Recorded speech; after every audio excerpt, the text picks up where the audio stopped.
After Edward the Confessor's death, 1066, Harold Godwinson had the strongest claim to the English throne. How far do you agree? Explain your answer. You may use the following in your answer. Witten, House of Wessex. You must also use information of your own. 16 marks. 10 of those marks will be awarded for AO2, which is analysis and evaluation of what's called a second-order concept. That can be something like change, continuity, causation, consequence, significance, or similarity and difference. Now for this question, we'll be focusing on significance. We're thinking of the most significant claim to the English throne. The next 6 marks will be awarded for AO1, which is your knowledge and understanding of the period. When we put those together, the question is asking us to make a judgment, to make an argument for the case. Now you can either agree or disagree. It doesn't really matter too much, as long as you can explain why you think what you do.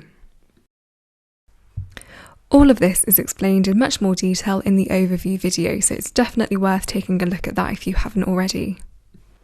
When you're marking your answer, you first need to decide which band you think it would fall into.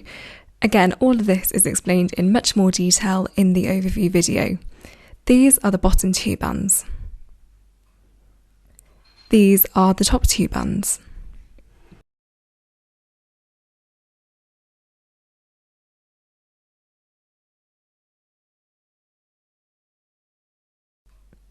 There are lots of different points you could have made for this question, but here are some examples.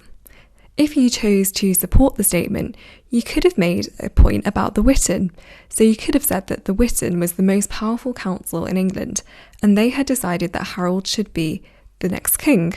This is because they had believed that he'd proved himself capable of defending England from foreign threats and civil war during his great military and diplomatic career, so when he was ruling on Edward's behalf for many years.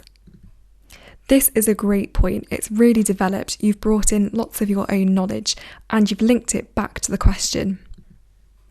If you chose to disagree with the question, it's important that you've got an argument for why.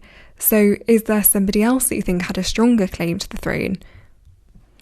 If that's the case, make it really clear so that the examiner knows exactly what you're trying to say.